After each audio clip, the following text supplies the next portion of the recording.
Palnati is a director of engineering at Qualcomm India Private Limited, based in Hyderabad. He leads the security, technology, and architecture teams, driving advancement in platform security for Qualcomm Snapdragon chipset. Known for his expertise in these areas, Murli has been instrumental in leading various critical projects and initiatives within the organizations. Today, he is here with us in order to discuss on the hardware security threats and mitigations, one of the emerging and majorly focused topics in present situation. And thank you, sir, for being here, and over to you. Thank you. Thank you so much, Sai Prakash, for that kind introduction. It's my pleasure to be here as a speaker on this platform of PrivSec Spotlight series organized by Cybersecurity Center of Excellence. And I'm also glad that there is a good amount of interest on this topic of hardware security. So let's begin. Let me share my screen and let me know once you're able to see what I'm sharing.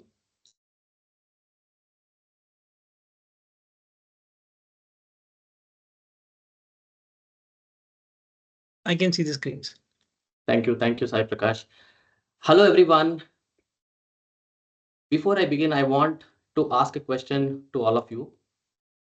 How many unaddressed security vulnerabilities do you think are there in the mobile phone that you are currently using? You need not answer this to me, but this is something for you to think for yourself, because this is an important question for me, at least, because I use my mobile phone for a lot of things, for financial transactions, for net banking. I use it to save my critical data. A lot of my personal data is in that device. And every month, I see these over-the-air updates coming into my mobile, saying that, hey, these are the things that went into this update. And a big portion of that is fixes for the security issues, security vulnerability issues, fixes for the month of Jan. And then February, again, I see a similar set of patches that get released. And now again for March, and I'm pretty sure that I'm going to receive the same kind of updates month over month over month. So I wonder, when will I see a state of this mobile device where all the security vulnerabilities are completely addressed? I don't know when that day is going to come. Uh, and not just this device, our lives are filled with technology. Day in and day out, we interact with a lot of technology. One of the surveys recently states that almost 48 to 49% of our waking time we interact with these kind of compute devices. And what decides the security of these devices? Because I'm really concerned about the security of the data and the correct functionality of these devices. I don't want them to get hacked by a hacker or an attacker and steal the data, or even manipulate the operation of that device in such a way that it doesn't operate in the right way. So what decides the security of these devices? If you look at the information security pyramid, software, hardware, and infrastructure, the security strength of these three decides whether the overall system is secure or not. So as you can see, hardware is a very important and critical part. If you ensure that you have a very good, awesome software, nice infrastructure, very good security processes, but if all of these are running on an hardware which is vulnerable, then the overall security posture of your complete system is still low, right? And by the way, it's not that there are less hardware issues, right? If you look at the news, there are a lot of issues which are there because attackers were able to exploit the vulnerabilities in the hardware, be it side channel attacks based on the timing, be it side channel attacks based on power, row hammer attacks on VDR memory, or very complicated attacks like Spectre and Meltdown, which depend on the side channels in the microarchitecture of the CPU. So there are a lot of issues whose root cause eventually we can trace it back to some kind of a vulnerability in the hardware as well, right? So this is a very important topic, and we need to ensure that for the overall system security, hardware is also an important part that needs to be taken care of. So today, In this session, we will first look at software vulnerabilities and see how some of the hardware features can help mitigate those vulnerabilities. We will also look at the hardware vulnerabilities, the weaknesses in the hardware. We look at Trojans, the hardware Trojans, where malicious hardware can weaken the system. We will look at side channel attacks, and we will also look at special side channel attacks called microarchitecture side channel attacks, because these are like a really important category of side channels that it deserves its own section. Okay, so let's begin. So let's first look at the software vulnerabilities. What are the software vulnerabilities? These are weaknesses in the software which an attacker can make use of and attack the system, eventually either leaking the important data or manipulating the operation of the system. Essentially, the confidentiality, integrity, and availability of the system gets broken when these vulnerabilities are exploited by the attackers. Where are these vulnerabilities? So if you look at the vulnerability analysis of the CVEs that Microsoft assigns every year, 70% of those vulnerabilities are related to memory safety. If you look at the analysis from Google, it also says exactly the same. 70% of the Google Chromium related issues are related to memory not being properly managed. Android vulnerabilities, 86% of the vulnerabilities are memory safety related. So this category of memory safety vulnerability seems to be a big bucket of issues that needs to be addressed when we look at the software vulnerabilities. So let's take a little bit of deep dive into this and figure out what kind of vulnerabilities are these memory safety issues. Essentially, they are buffer overflows or dangling pointer issues. There's a buffer of 100 bytes. The pointer, instead of accessing from 0 to 99 index, it tries to access something beyond that. That is an out of bound memory access. It's a spatial out of bound memory access. There is a buffer that is allocated. It's in use. After usage, you go and free that pointer, and then you go and access after freeing. This is temporal out of bound memory access. So these are the major category of issues, and a lot of things built around this where pointers are not properly being used. So these are memory safety issues. Now, of course, these are problems, but can there be attacks based on this? Definitely yes. So if you look at any program, in the memory, it has a text section, the data section, and the stack. And stack is typically used for whenever you call a function, it's used for multiple purposes. A new stack frame gets allocated and all the arguments of the function gets pushed there. The return address is saved so that the function comes back. The control comes back to the instruction right after the function. And there are other things that are also saved like frame pointers so that easily the local variables and the arguments can be accessed and the local variables themselves are pushed onto the stack. Now, the spatial out of bound memory access can be utilized as a means for an attacker to attack. What an attacker can do is write the buffer, overwrite the buffer. Especially this is possible when these functions use APIs or functions which are not doing the bounds check for the arrays. So what an attacker can do is just overwrite the fill the buffer such a way that it overwrites the content after the boundary. So basically, the frame pointer, saved frame pointer, and the return address also get overwritten. So instead of the function, instead of the control going back to the location right after the function, the control is following the address which the attacker has control on. Right? Typically, what the attacker does is he or she fills up this whole buffer with the code. This is not actually the data, but it's actually the code that he wants to execute, and he will take the control to that malicious code. And this attack is called stack smashing. This is a very popular attack.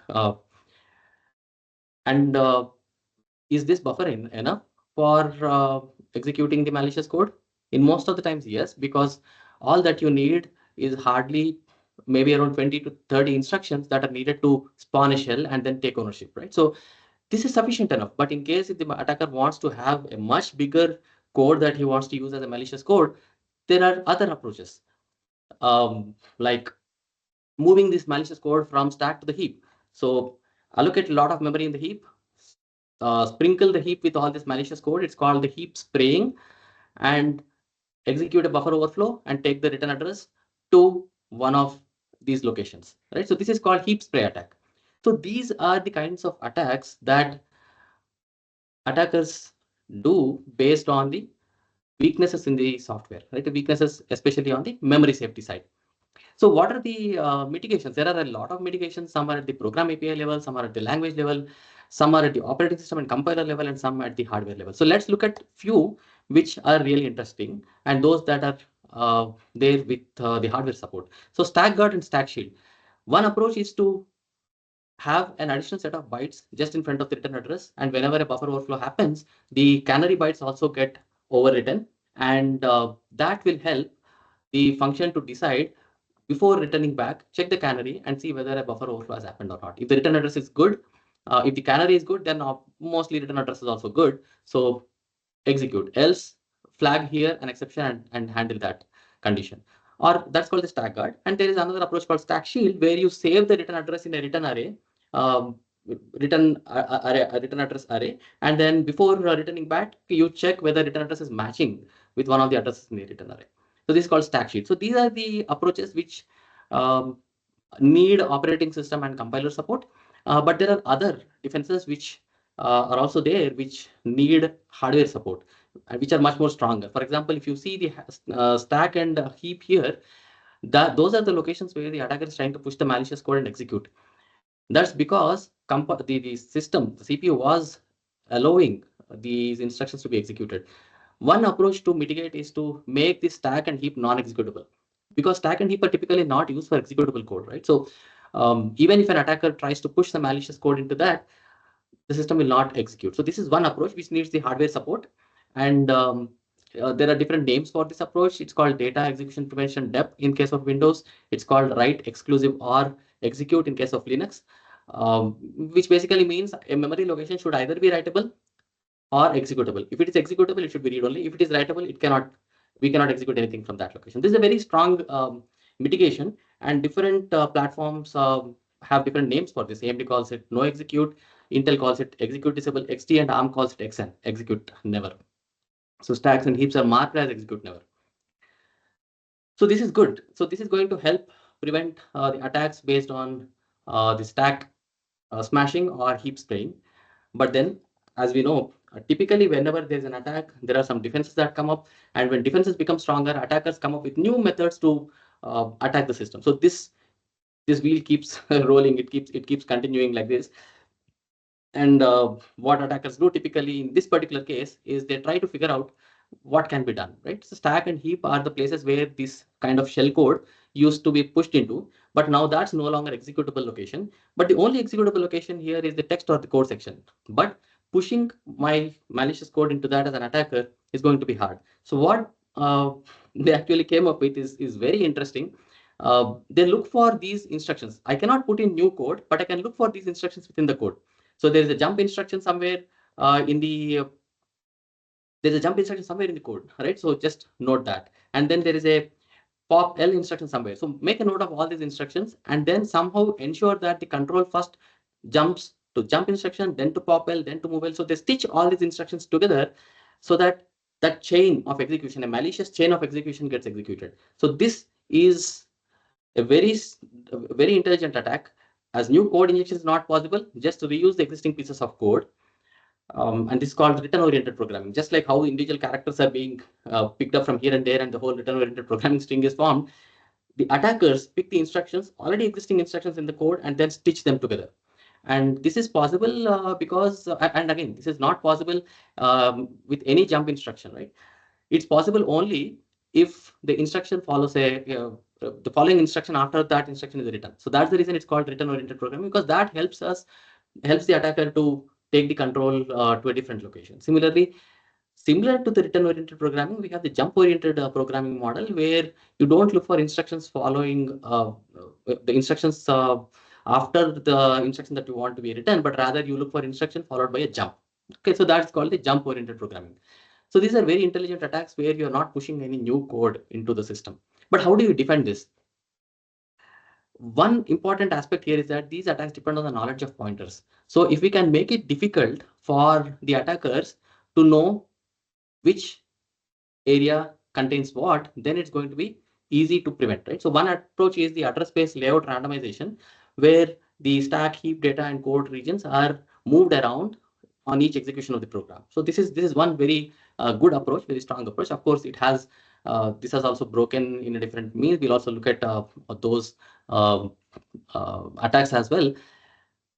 The other option is to encrypt all the pointers. Don't store the pointers as is. Instead, encrypt the pointer and store it. And when you access the pointer, dereference the pointer, you decrypt and then use it.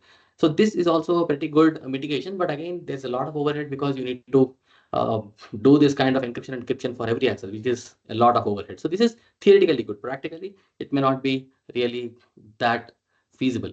So let's look at certain hardware features which will really help us to mitigate these kind of attacks.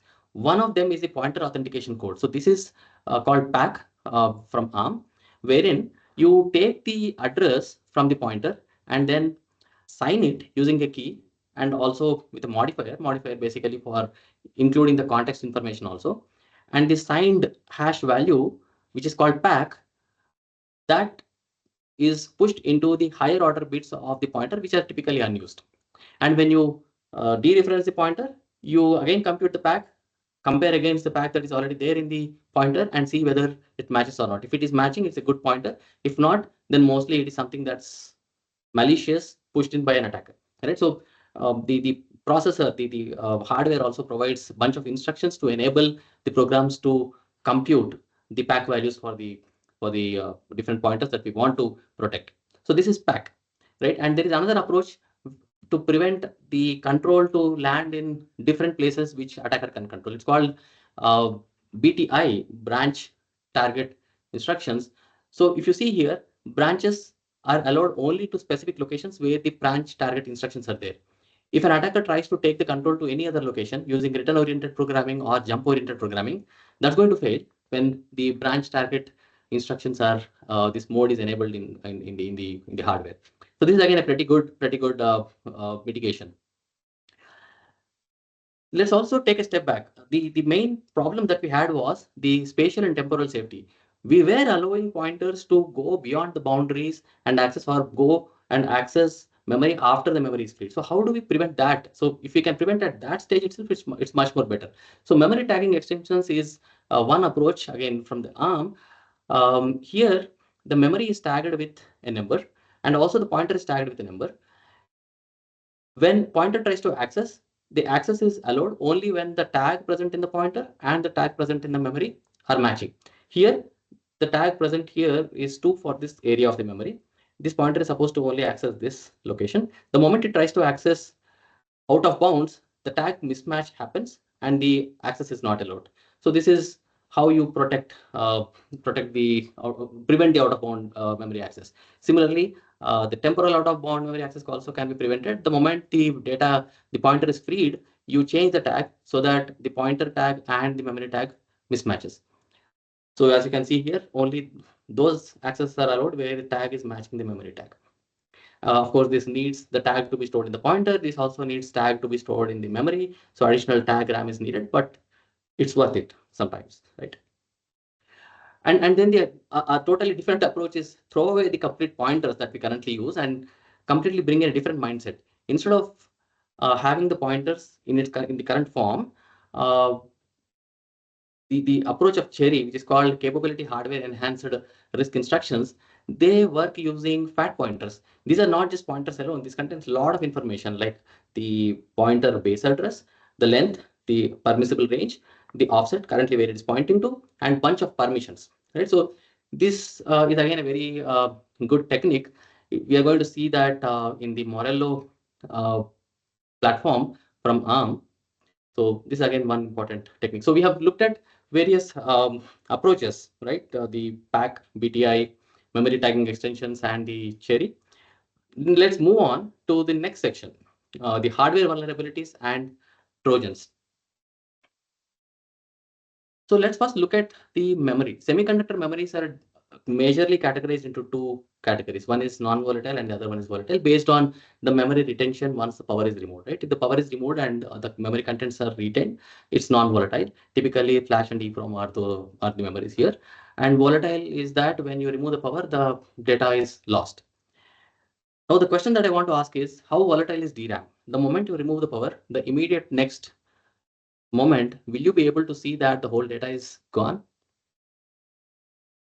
Actually not. If you look at after 5 seconds, you still see the content as is in the DDR. After 30 seconds, few bits are lost. after 60 seconds, some more are lost, and only after 5 minutes, the DDR reaches a stage where the content in that has very less correlation with the original data.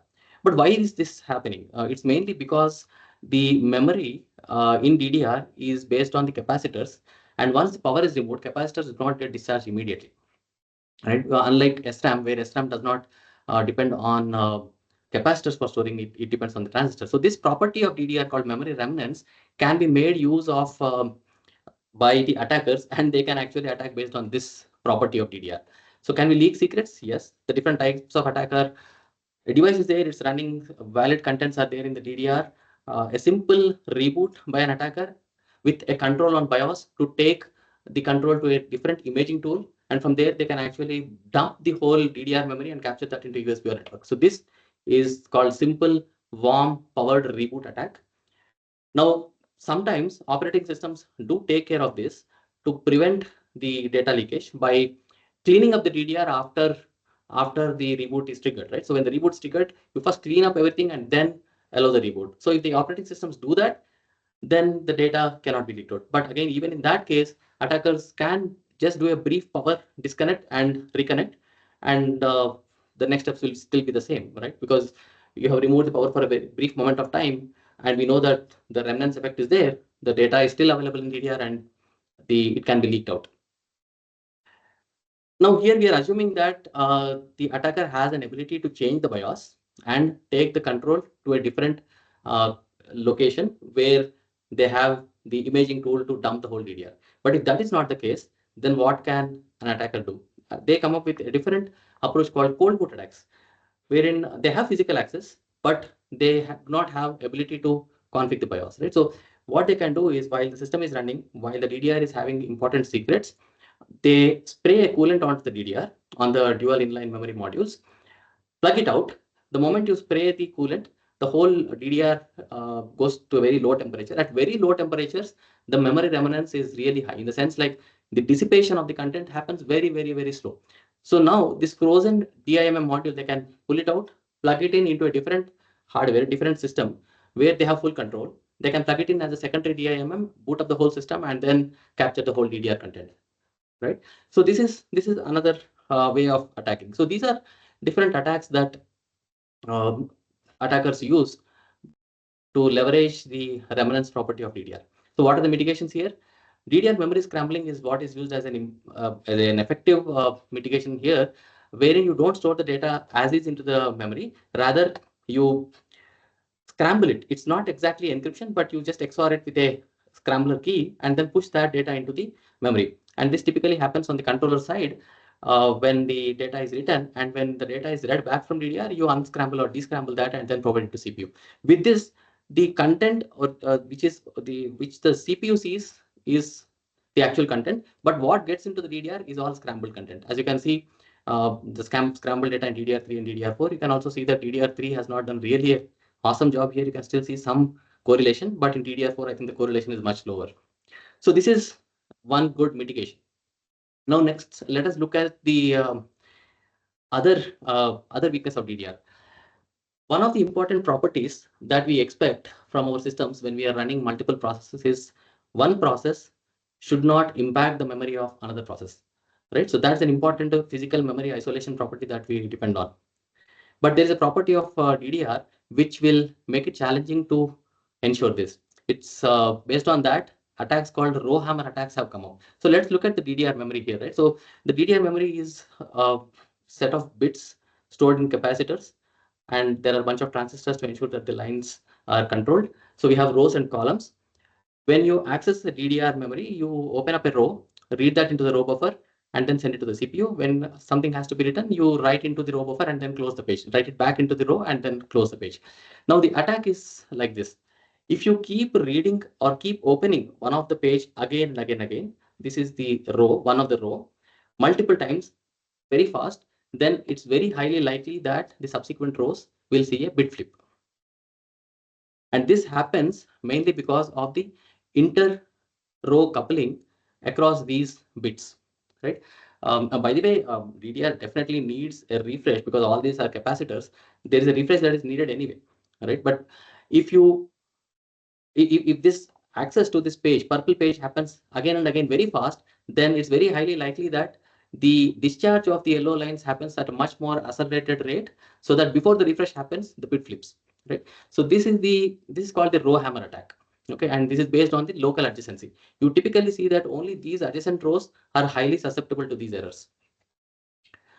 And this is mainly because of the amount of time it takes before the next refresh happens. So if you increase the refresh interval, then the probability of error is high. Or if you decrease the amount of time between the page accesses, even then the uh, probability of inducing the errors is really high. So there are different variants of row hammering again. You just access one row as an attacker called the aggressive row. The other two rows besides that row will get impacted. The other approach is identify a row which you want to victimize as an attacker and then access the neighboring rows. And then there's a third kind of approach called the many side row hammer. Here you keep accessing alternate rows. This is mainly to defeat one of the mitigations that we'll see subsequently called target row refresh. So whenever these kind of attacks happen, there are techniques to identify which row is getting victimized and then do a targeted refresh of that particular row. But if an attacker does many side row hammer, the target row refresh mitigation fails because it gets confused. Hey, which is the target here? Here it is very clear that this is the target. So I can go and refresh it so that the bit flips don't happen. But here it's going to be tough. Right? So attackers come with various ways to beat the system. Okay, what are the different ways to mitigate? First, you can disable cache management instruction access to the user space, because if you want to read multiple times from DDR very fast, you need to ensure that things don't get picked up from the cache. So you need to ensure that that part is managed as an attacker, right? So, and the other way to mitigate is to use guard rows against critical data. If you know that a particular DDR row has critical data, do not allocate any critical data in the other two rows just beside these rows. So this is one other approach. This is software approach again. Hardware approach, improve the circuit design, enhance the error correction, reduce the refresh interval, refresh more often. But again, this has its own side effects of power impacts. Retire and remap unreliable rows. Identify which rows are typically prone to more bit flips, and then just retire them, remap those rows to something else. So this is again some hardware approach. The last three are like very good hardware approaches. One is based on the hardware performance monitor, identify where the attack is happening and do a DDR complete self DDR refresh. But this is again little heavy because you're refreshing the whole thing. A better approach is the target row refresh. Identify which row is getting attacked and then do a targeted refresh only to that particular row. Again, here it is not that easy to find out which is the target, but if you're able to find out, you can inhibit. There are two ways to do that inside DDR, and it's if you do it in the controller, it's called pseudo TRR. A much better approach here is to use probabilistic adjacent row activations called para, where you don't try to find out which row is getting victimized. Rather, whenever you access a particular row, just refresh the other two rows besides that. But don't do this always. Do it probabilistically, once in 100 times or once in 1000 times, whatever. Right? So you can define that. So that way, the attack can be mitigated. So this is DDR row hammering and the mitigations. So let's quickly look at the other important kind of attacks called the Trojans, hardware Trojans.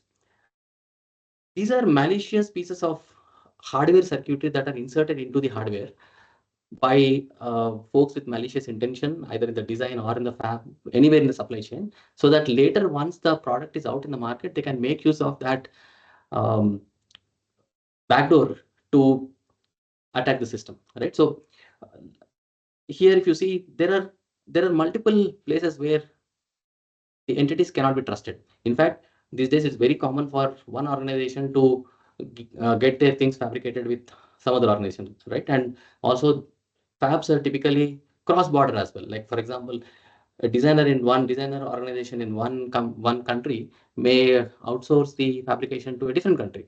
So a lot of trust-related issues can come into play. And as I said, the whole in the whole chain, the attacker can be anywhere. It could be a designer, it could be someone sitting in the fab, or it could be some external entity who supplies additional external components, right? So let's look at a couple of examples. So here, this is one hardware Trojan. We don't need to understand the whole circuit here, but just look at this particular portion. There is a privilege bit which determines the privilege level of the user. Uh, the intention of the attacker here is to control that and write one into that when a specific condition happens, and that specific condition is triggered using a circuit here, right? And that condition only the attacker should be able to trigger. So what he actually does is come up with a very long sequence of random instructions and compute the hash of that and put in that hash here. In the normal sequence of operations, that hash never matches because that sequence of instructions is really random and weird that no program typically executes that. But the attacker, as an attacker, I know about that sequence. I make a note of it. And once the device is out in the market, I can take the device and I can write a program with that specific sequence of instructions. And then I will kind of ensure that the hash is matching, right? So that way I can get a privilege to be escalated. So this is one way. What are the mitigations for this? A good design review to ensure that there are no malicious portions of the circuit that are put in. Look for logic where the logic probability of logic to be 0 versus probability of logic to be 1 is very much skewed. So here the probability of this getting 1 is very, very low. So a design reviewer can actually take it back to the hardware designer and say that, hey, this seems to be something weird here. Is this what you intended to do? This is one approach. And the other approach is to look at the power measurements. This particular portion takes a little bit, if it takes a little bit more power, then if that can be detected, it's a mitigation. Now, when these kind of mitigations are in place, attackers go with a different kind of mindset to move from the digital domain into the analog domain. So this is again a similar circuit, just that you don't depend on the digital circuit, but you just use a capacitor here. Attacker just uses a capacitor here to charge up and change the privilege bit. This capacitor is sourced from certain transistors which typically will not get turned on, like a divide by zero. That typically doesn't happen in the programs, like a big negative subtract or branch to a very long uh, distance instruction, right? So these kind of things typically don't happen. But if I, as an attacker, know that I am connecting it to these transistors, later, once the device is out, I can take a device. I can write a code which will continuously do these kind of things. Even if it is divided by zero, I can capture this, track those, catch those exceptions and manage that the system doesn't crash. And I continuously keep doing these three things so that the capacitor slowly gets charged and reaches a point where the privilege bits turn into 1. So this is a very intelligent attack. It's very hard to detect because it's only one capacitor addition and you're just sourcing from existing transistors. And these are not active circuits as well. This is a passive circuit. It's hard to cache in design reviews. It's hard to detect the increase in the power, right? So these are very intelligent attacks. And there are a bunch of hardware trojans classified based on the trigger, based on the payload, what kind of circuit you use, with a combinational circuit or sequential circuit. A lot of this is a big thing out there. What are the mitigations? One way to mitigate is to do logic locking, where the whole state machine you do not decide upfront initially, but let the whole fabrication happen. And once the device is available to you, then you key in a key, and that key, once keyed in, is going to decide what the logic is. So this is a very effective mitigation because whatever Trojan someone pushes in is not going to work because it's very unlikely that they could guess this key, right? This will help not only in hiding the design, but also in countering the replication. Fab, if they generate more hardware than what is ordered and they try to sell it in black market, that also can be countered with this kind of mitigation. The other mitigation is detection. Put in additional circuitry into the hardware, like on-chip current monitors, so that you can detect even very, very minute changes in the power. Right? So this is another approach. So these are design for security kind of approaches where you design upfront with the security in mind. Right? Unfortunately, in the past, there was too much of focus on performance and power optimization, but it's good that at least now we are seeing a lot of focus on security, where even the hardware designers are looking at these kind of approaches to design upfront with the security in mind. Again, the mitigation landscape also is a big landscape over here. You have test time approaches, design time approaches, runtime, but there is no single silver bullet for this. You need to use a combination of these methods. Let's move on to the next topic. So we have looked at the hardware vulnerabilities and trojans. Let's move on to the side channel attacks. So what are these side channels? Side channels are observable properties of the system, a system which is functionally correct. It's not a bug in the system. System is working fine, but it allows some observable properties to be easily observed by the attacker. For example, if you take this, it's an ATM keypad, right? It's an ATM keypad. The whole system is working very well, But if the operator, if I as an individual operating the ATM machine, if I use it with dirty hands and if I leave something, some marks on that, it's a side channel. It makes it easier for an attacker to reduce the search space of the pin, right? So these are the things which are categorized as side channels. When you look at the computing systems, what kind of side channels are available here? Attackers can measure the timing and identify what's happening in the system. They can measure the power and identify. They can measure the EMI radiation coming out of the system. They can also look at the faults that are happening, how the system behaves when faults happen, right? Or induce the faults in such a way that it reveals certain information. And beyond all this, there is also this micro architecture based side channels, which is again a very important category of side channels, which are made use by the attackers to come up with very uh, innovative attacks. We look at that as well. So first, timing side channel attacks. Here it's pretty simple. The attacker looks at the timing of execution when critical execution is happening on the system, measures the time, and then identifies what is happening in the system based on the timing. For example, let's look at this program. This is computation of r equal to y power x mod a, and which is heavily used in Diffie-Hellman and RSA. Here, as you can see, x is the key, which is the confidential information. The program is written in such a way that for each bit in x, you do certain things. When the bit in x is 1, you do a multiply and mod operation. And when the bit is 0, you just do an assignment. As you can see, there is a big difference in these kind of operations. The first one takes a long time, whereas the second one is instantaneous. So this is where attackers can leverage from, right? So they can measure the time and figure out what is happening inside. So it's called Kocher's timing attack. How do we prevent that? Firstly, prevent the fine-grained timing access. In the past, the user space programs also used to have access to very fine-grained timing APIs or the mechanisms like performance monitoring unit or the PMU counters. So they used to use that to precisely find out how much time different operations are taking, right? So if you can prevent that fine-grained timing access, so that is one approach. The other approach from the programming point of view is to use constant time implementation techniques, which is basically you write a program in such a way that whether the bit is 0 or 1, it should take constant time. Little bit more in that, um, do not do any secret dependent branches because branches take more time. So it's easily detectable by the attacker. Do not do any secret dependent memory accesses because memory accesses will take time.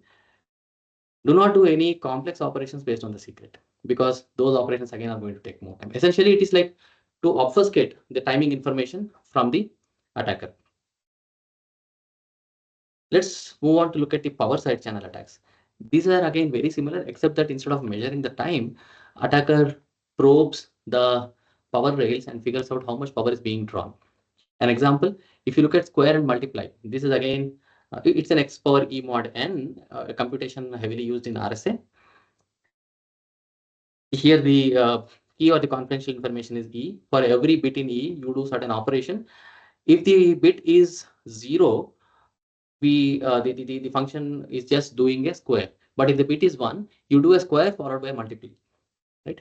And if you look at the power traces, it's very clearly evident that this particular spike corresponds to 0, and this particular combination of a smaller one followed by a longer one corresponds to 1, right? So an attacker can just probe the power rails, capture these traces, and do a correlation and find out what the key is. How do you mitigate this?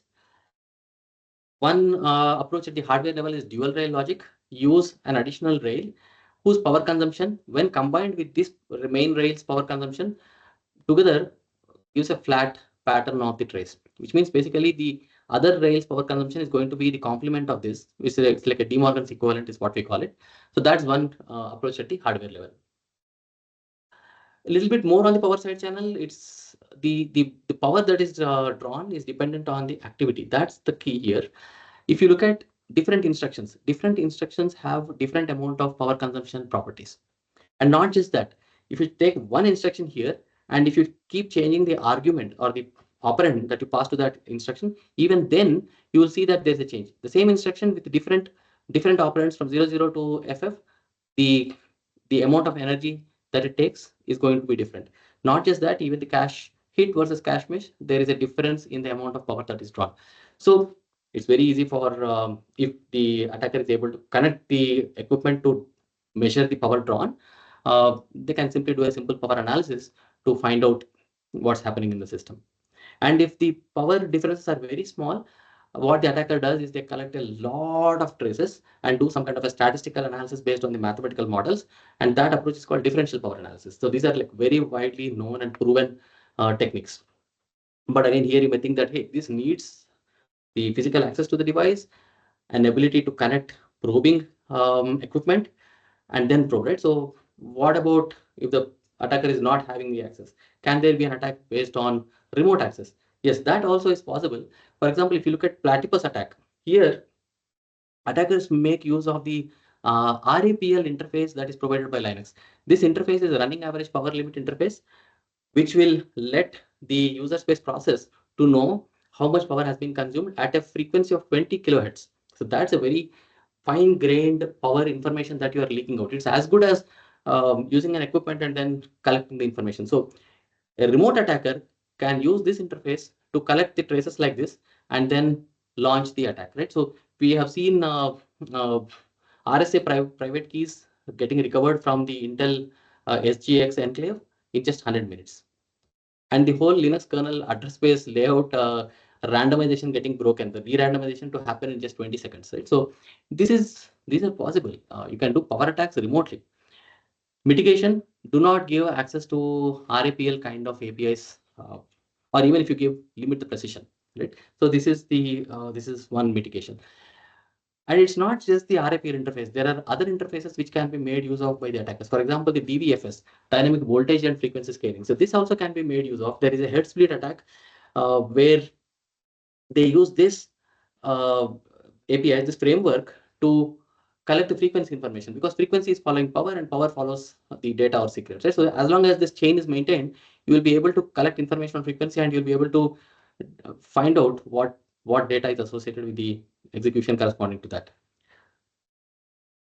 Okay, so that's the power-based attack. So there are again different attacks called fault-based attacks or the fault injection attacks, where you cause the system to fault, and then based on the system behavior during fault, you can gather some information and leak the secrets. For example, Plunderbolt. This is one attack where the APIs to control the voltage, they are used by the attackers to slowly reduce the voltage to a point where the internal circuits in the hardware start misbehaving, like the multiplayer units or the ALU units or the line cache buffers. Those internal microarchitecture circuitry starts behaving crazy once voltage goes below a threshold. Because an attacker can control that, they can induce these errors. Volt jockey, similar one, and then volt pawn. And it's not just the voltage APIs, right? There are attacks like clock screw, where clocks are controlled, manipulated to an extent where the system behaves in a crazy manner. These are all software API based. These are all done without physical access to the system. So that's the nature of these attacks. That it can impact the integrity. It can impact the not just the integrity alone. You don't just mess up with the system, but you can also uh, leak the secrets based on when you actually inject these attacks. And then there's another category of attacks based on EMI. EMI, these are like really very hard to um, mitigate. It's like you don't even need physical access. You don't even need a remote access into the system. You just have an antenna powerful enough to pick up the EMI signals, and then you can find out what's happening in the system. For example, this is an image of a monitor which is reconstructed from the original monitor image just by having an antenna placed at a reasonably good distance. So this is called electromagnetic eavesdropping attacks, also called as tempest or van Eck freaking. The name comes from the original attack, which is similar to this. This can also be done on semiconductor devices, where, say, for example, if you have an FPGA which has some encryption happening inside that, or some secret stored, some kind of computation that is happening, you collect the EMI traces using a loop antenna, and then based on the spikes, you either do a simple electromagnetic analysis, it's called SEMA. If the spikes are powerful enough to be easily identified, then you can do simple electromagnetic analysis to find out secrets. And if the spikes are very small, if the radiation is very small, you can collect a lot of traces. Just like your simple power analysis versus differential power analysis, you can also have differential electromagnetic analysis, statistical analysis, and then you can find out what's happening in the system. So These are all side channels. We have seen power, we have seen EMI, we have seen fault-based side channel attacks. We have also seen the timing attacks, right? So this is one category of attacks. And let's move on to another important category of attacks, which is the microarchitecture-based attacks. So these are also side channel attacks, but I'm dedicating a section for this basically because these are so really important. And it's very important for the hardware designers, CPU designers to pay attention to this. So let's quickly look at what are these microarchitecture-based attacks. A popular microarchitecture side channel is cache.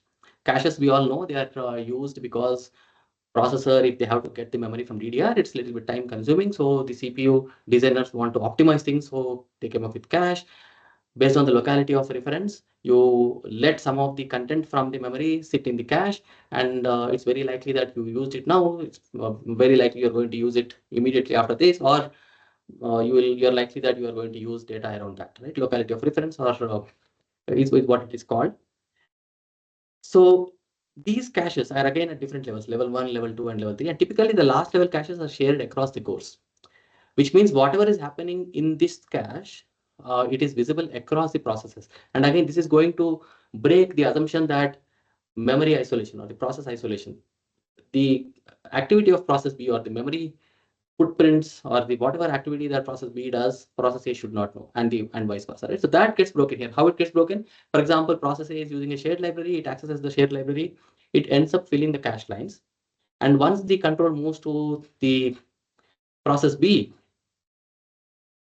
process B also, if it is using the same shared library, it can call into the relevant APIs, and based on whether the access is fast or whether the access is slow, process B gets to know what kind of APIs or what kind of code got executed in process A.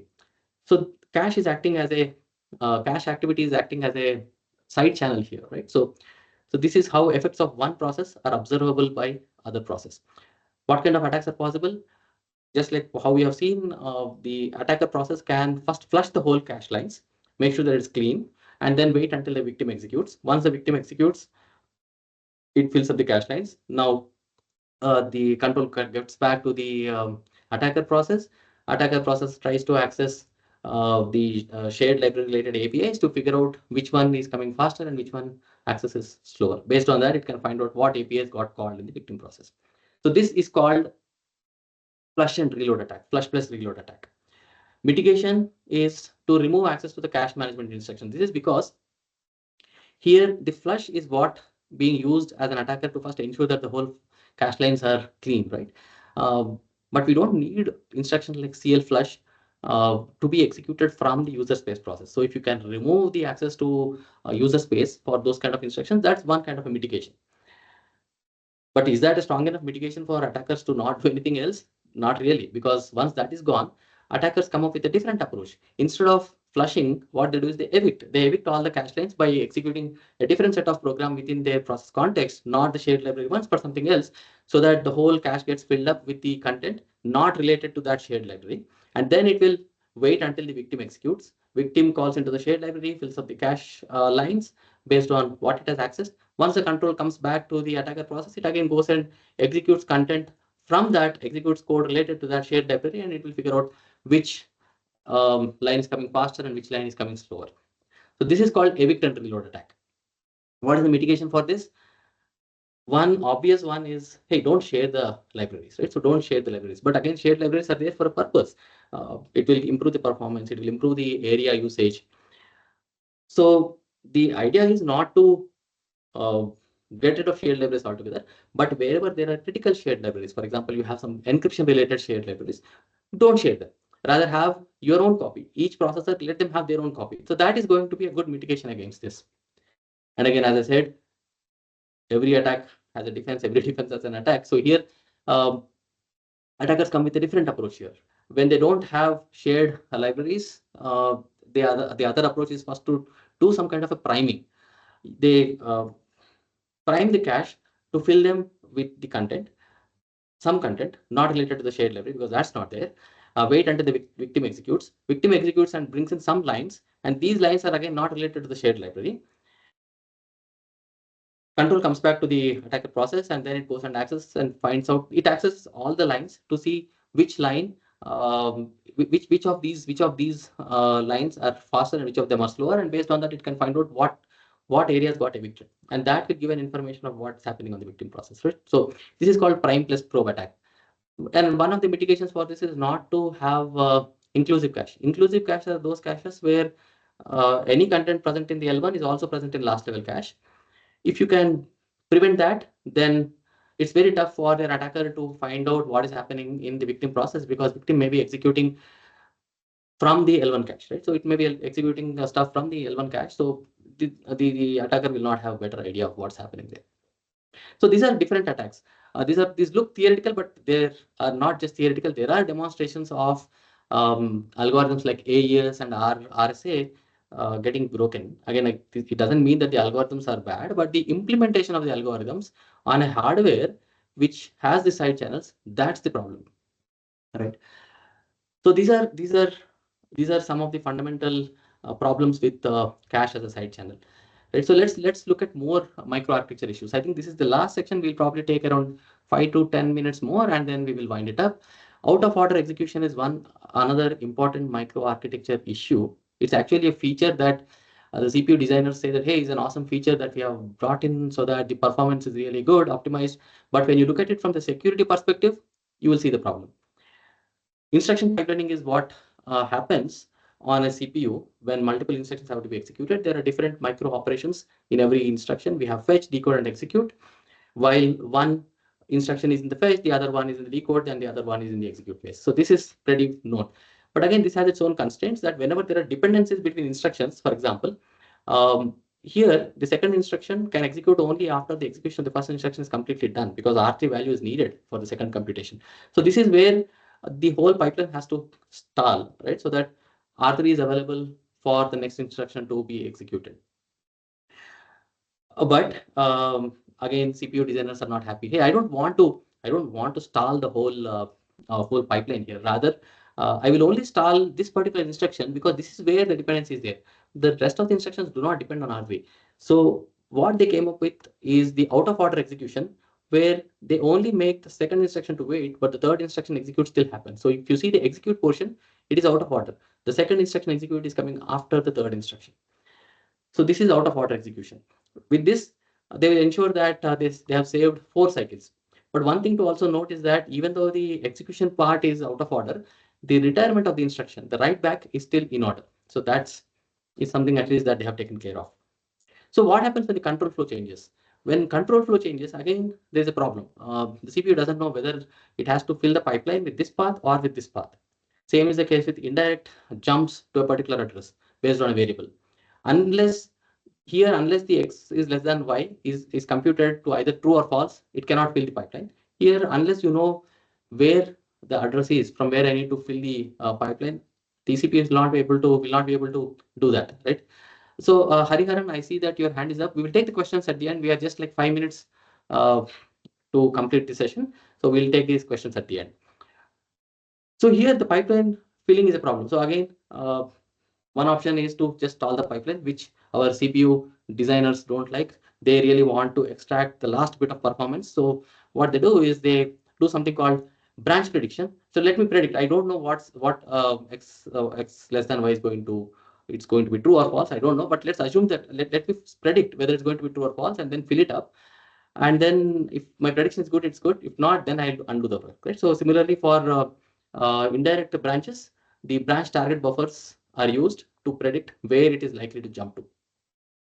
This is good because most of the times the predictions are good, but sometimes the predictions also go wrong. What happens if the predictions go wrong? If condition is true and the prediction is also true, it's nice. If it is false and the prediction also is false, it's nice. Things execute faster. But if there's a difference between the prediction and the reality, that is when the processor has to undo the stuff that he has already done and then get back to the correct path. This takes some time. It is slower, but still it is good because this happens very rarely. Most of the times the predictions go well, right? So that's how this the whole speculative execution works. But when it undoes the activity that has already happened in this transient execution path, which is the wrong path that it has taken, the main problem comes there. from the architecture point of view, it does everything. It undoes the memory part, it undoes the register writes, but at the micro architecture view, some things are still left undone. Especially, for example, if you look cache, as a part of this path execution, if a cache line is filled, that is not undone. Whereas only register writes, memory writes, those parts are undone. So this is a problem, right? So and this is what our hackers really love, right? They build attacks based on this, and two popular attacks based on this are Spectre and Meltdown. So we'll quickly look at that and then we will conclude. How do you build an attack based on this? So if you look at this particular memory, there is some secret key here and you have an array here. This array can be used to go out of bounds and then access 6 if I find a piece of code like this in the victim process, right? You can just pass in arrays the value of x as 10 plus n and you will be able to access 6. But this program is written well. There is actually a bounds check here, x less than array 1 size. So this is going to prevent that access to happen. But the important thing to note is that prevention is not immediate. Because of speculative execution, the control goes forward and executes this part to some extent, and then later it realizes that, hey, my speculation is wrong, and then it will undo. But meanwhile, the attacker can do the damage that he wants to do, right? So if you look at the whole setup preconditions, he will ensure that certain conditions are met so that this takes more time and this access takes less time, so that quickly you access the array 2 of 06 and you fill that cache line. And then later, once the system realizes that, hey, I should not have access 6, it will remove from the architecture point of view certain things, but it will not undo the activity that has happened on the cache. So this is where the Spectre attack succeeds, right? So this code, once it's made use of by the attacker, he can get to know, he will probe, initially he has primed this array, and then he will do the probing, the prime plus probe attack, and then he will find that, hey, it is 6 that I have accessed. And he will repeat it for 10 plus n plus 1, 2, and 3, and he will access the rest of the things. So this is the general modus operandi of Spectre, is to set up things in the attacking process, especially mistrain the branch predictor so that it takes the wrong decision, set up everything so that you access the secret fast, right? And then move that into the architecture state and later do the probings to find out what got leaked. Possible mitigations. One is blanket prevention of speculative execution, which is not really good because it will, from the CPU designer point of view, they say that, hey, there's a lot of performance impact, so it's not good. The other way to do is using L-fence instructions, where once you hit that instruction, the branch predictor will not do any predictions. It doesn't do the speculation, right? The preventing the secret data access by using index masking, this is another approach. And most important thing is to ensure that the branch prediction do not get poisoned. For example, if there's a branch prediction training that is happening in the unprivileged world, that should not affect the speculation that happens in the privileged world. Similar thing on the hyperthreading. And again, there are certain instructions like indirect branch prediction barriers. Once the code hits that barrier, it will flush out the branch target buffer so that buffer will not be used anymore. So these are the mitigations for Spectre.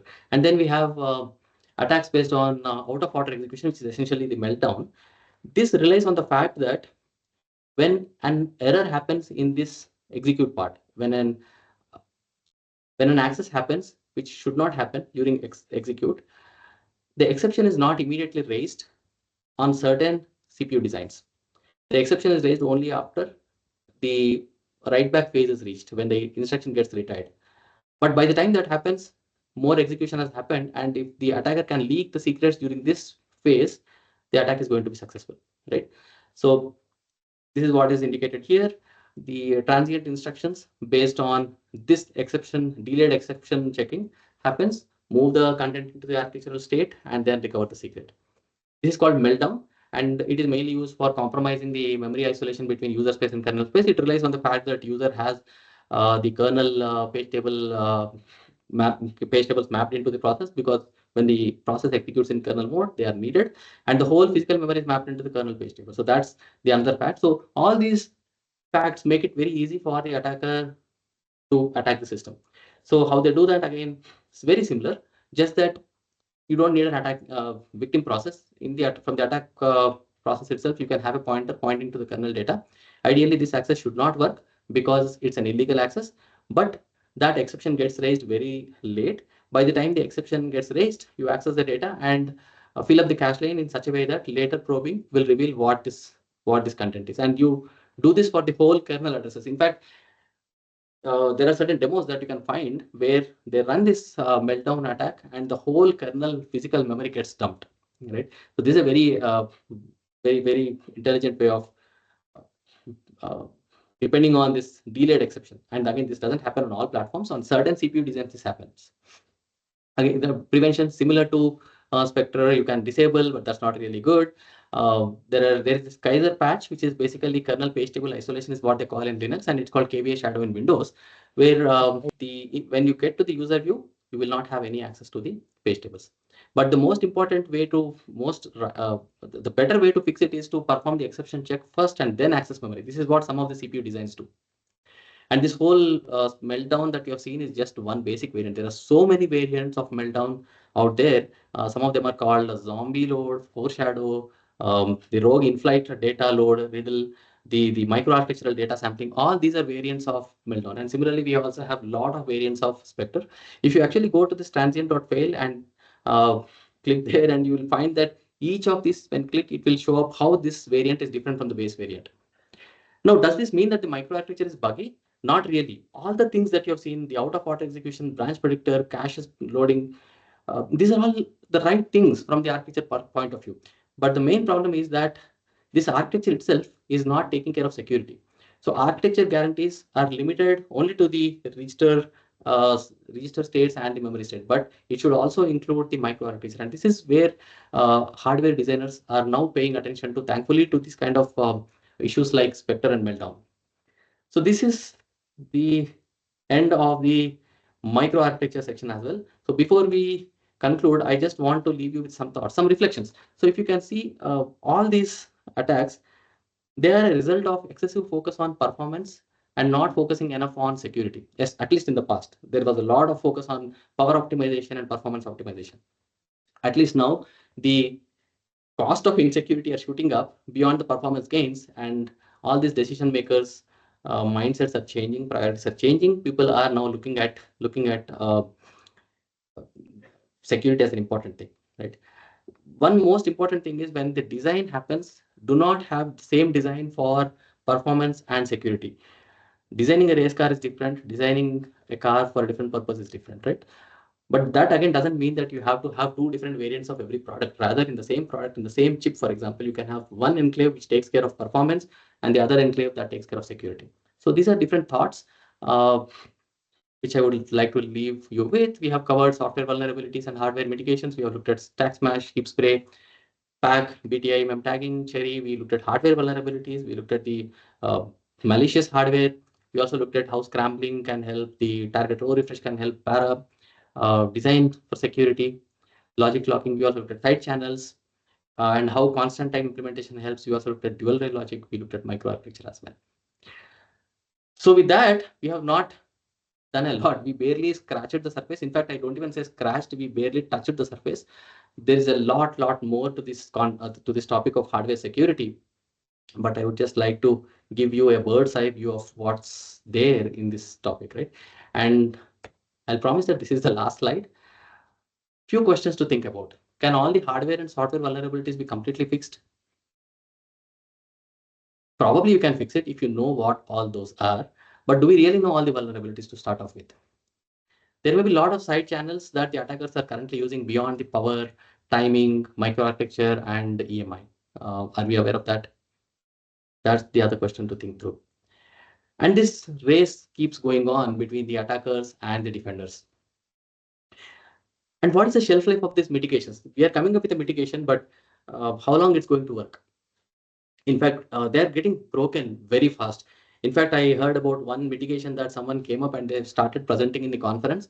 And at the end of the session, there was a Q&A, and there was a one question that got asked, and the presenter realized that whatever is presenting as a mitigation is not going to work. So mitigations are getting broken very fast. So whatever you think that there's a mitigation, it has shelf life. And what is the shelf life of the current security protocols and mechanisms? How long are they going to be valid? Especially after 5 years, after 10 years, when the post-quantum crypto is coming in, comes in, how things are going to look like. And with AI coming in, attackers are going to get very powerful. They are going to come up with very, very novel ways of attacking, right? So these are some of the thoughts that I would like to leave you with. And with that, I conclude my talk. I think I have gone a little bit over time, but I'm hoping that it is fine. Over to you, Sai Prakash. And we can take some questions now. Thank you, sir. Yes, and the participants, the floor is open for questions. So if anybody is having any questions, you can unmute your mic or else you can drop it in the chat. We'll read it for you.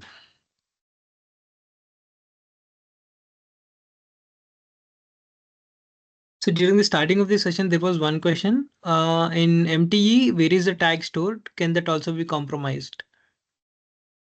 The tag is stored in a memory. There are two tags, right? One, the tag needs to be stored along with the pointer. Typically, in case of the pointer, the higher bits are not really used because we are not dealing with such a big physical memory anyway. So the higher bits, around 4 to 8 bits, depending on the tag size, you can be used that. So there are designs that use the higher bits in the pointer. So that's one part. The tag has to be stored along with the memory also. So there is an additional memory in DDR that's allocated called the tag memory, and that has to match with the pointer tag whenever the access happens. So it is stored in both. The pointer has to store that and also in the DDR. And again, if you're worried about DDR security, you again have to ensure that your row hammer attacks are taken care of, your DDR scrambling is enabled, right? So those things anyway have to be taken care of. Hariharan, you can unmute yourself and go ahead.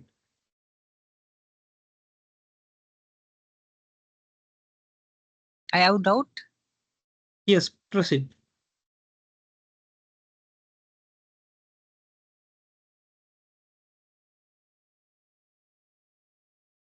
Go ahead, Hariharan.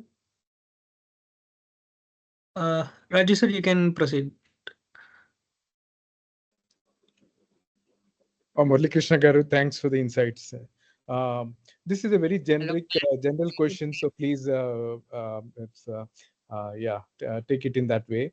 A general myth, when we get phones or any hardware, basically, the manufacturers in their original equipment, whatever they have a limited processing power pretty much. People understand that this is going to run only for a year or two, and then anyway the new version is going to come, both in hardware and software, and there's no further life to it. So whatever may be the hardware components part of it, in terms of memory, in terms of processing power and so on, it has happened with Apple iPhones, it has happened with Samsung and so on. And so because this is a trend, is it something that the manufacturers force you into that process, so that you fight with it, and then when you don't want to, then you go for a change? So I'm just asking as a layman, but definitely technology behind it, and what is your understanding on that? And particularly in terms of security, a lot of people are using Chinese phones, Vivo or whatever. They're all China based phones, right? And then they are manufactured here, maybe in India, or they're imported from there, at least processor and chips. Yeah, thank you. Yeah, so there are multiple aspects for the question that you have asked. One is the life of the products, right? So the life of the products is decided not alone by the technology, and in fact rarely by the technology. Mostly it is the business reasons that decide. For example, as an organization, if I have to support the customers for a software that is 10 years old or 20 years old, do I have the wherewithal to do that? So that's one business decision that needs to be taken as a supplier, right? So those are the things that come into play. It's not always the technology. uh, Technology also is important because things are changing. It's also the customers need that they want to move to the new technology. But if the customers are forced to do that, it's mostly because of business, right? Otherwise, what is stopping um,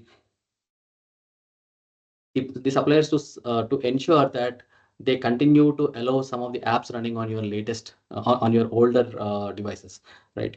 I have a tab which is um, 8 to 9 years old, and I cannot use it because some of the apps don't run on that.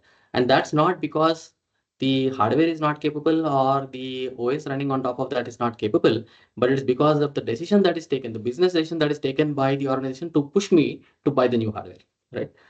Um, Coming to the other part of the question, right? So should we be bothered about using devices, some devices coming from some countries? It depends on your trust level, right? So I cannot make any judgments on that. It's your personal trust that you have on those devices. I would just leave it there.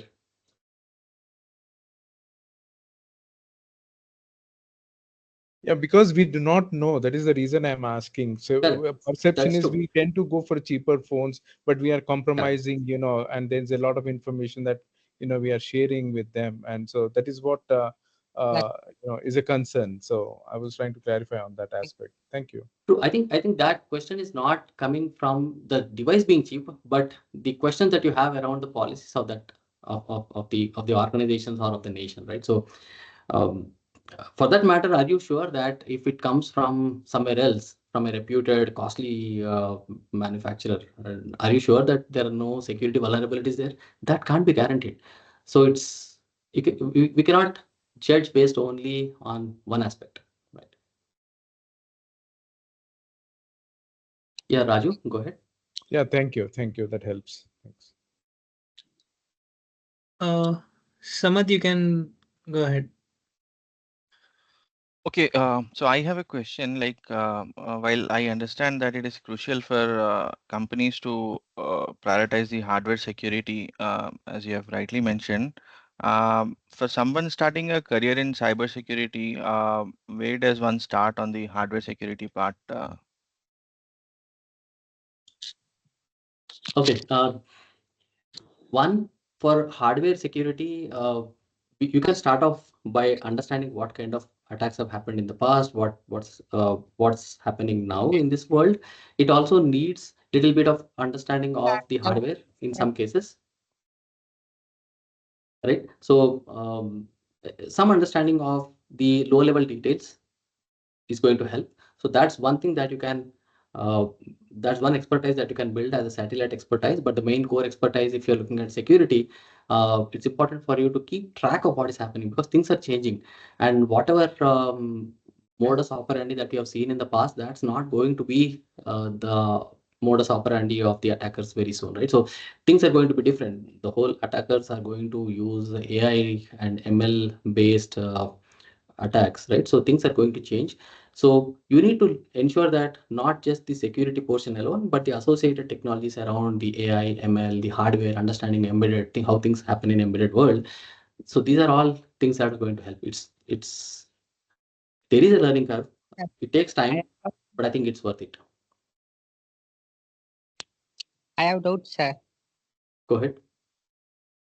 I tell you, Yeah, go ahead. Go ahead.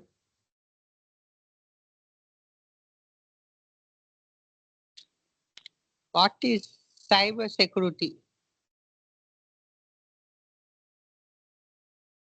Okay, so this what is cybersecurity in the context of hardware or in general?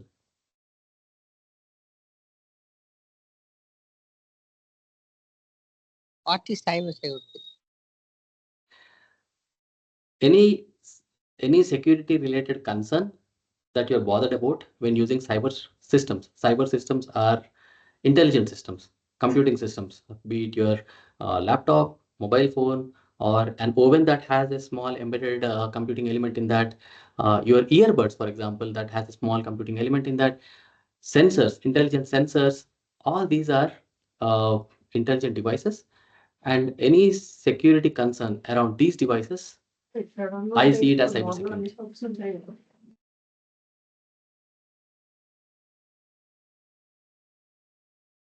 Raju, I see that your hand is up. Maybe you can go ahead. Oh, I have doubts, sir. One doubt. Sure, go ahead.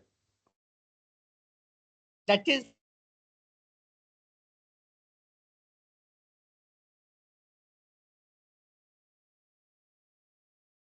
Sorry, sir. Maybe we can proceed with others. Sure. I request all the other participants, like if you have any questions, please drop it in the chat or else you can mute yourself.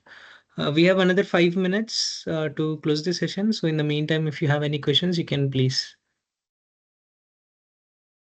Hey, Murali, this is Rohit. I have a small question related to what you told regarding AI. So, Okay. what I understood is basically attackers will use AI plus ML models to basically attack the system going forward. Correct. And what I assume is we'll also be using some AI-driven security tools to Definitely. monitor activities. Yes. Yes. So my question is around that, like, how do we trust that? Because now what we are saying is, okay, the attackers are also going to use these tools to attack, and we are going to use these tools to monitor activity, let's say any power consumption, any whatever side channel attacks we talked about. So how does this fit into this system now, like going forward? So there is still a balance, right? It's not that AI and ML favors only attackers or AI and ML favors only defenders, right? So that's just a tool. Who intelligently uses that tool, that matters. So if attackers intelligently uses that, they have an upper edge. If defenders use that, they have an upper edge. So these are just tools. It all depends on how well they are being used. So there is still a balance between attackers and defenders. And there are people who do security research for good purpose. There are people who do it for with malicious intentions. Uh, who uses it best, right? So that's going to decide. So But will the side channel attacks increase with this? we need to wait and see. That's the unknown, right? So even today, what other side channels are there beyond EMI, the power, timing, and microarchitecture?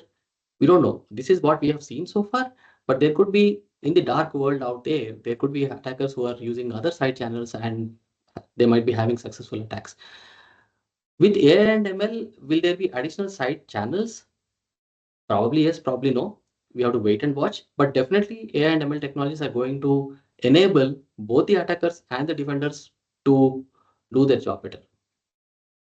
And one more small doubt, I could not relate with the thought where you told that, okay, we need a separate system for performance and we need a separate design for security. Hmm. What about if we need performance and security both? Like, Exactly. So I'm not able to relate to that. correct. So okay, the point I wanted to drive there was if you are designing something with only performance, then understand that it's only going to give you performance. It's not going to ensure that security will be automatically taken care of unless you use the design for security upfront, right? If your focus is only performance and if you expect that it has to be secure, that's not going to happen. So have that clarity whether you are designing only for performance or only for security or for both. If you can do a good job only if I focus on one thing, then design for performance, design for security, put them together into a single system, and then let this portion do performance intensive activity and the other portion handle only the security critical activity. So that's how you separate the content into a secure enclave versus a performance enclave and put both the systems together into the same system. That's one approach. Or upfront look at both performance and security and try to fit in both into the same system, which is going to be much more tougher than the earlier approach.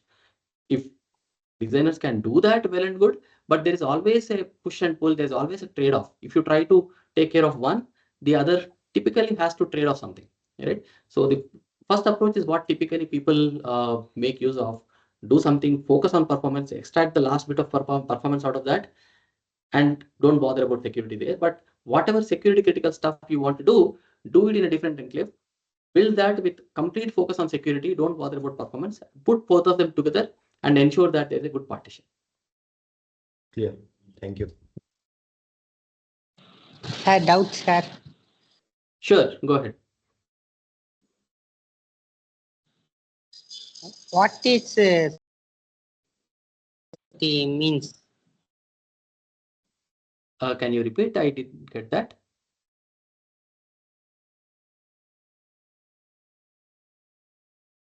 There seems to be some audio issue on your side.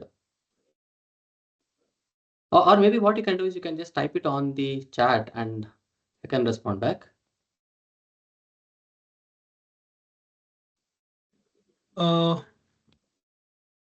Yes, sir. Maybe we'll take one last question. I guess Raju Garu is unmuted. Sir, do you have any question?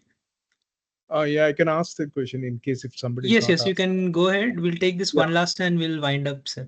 sure, Sure. sure. I was also interested in embedded systems in IoT. So, like, how do you, I mean, since, any particular system is compromised, and then what is the rolling effect on the subsequent systems? And then where do we actually, how do we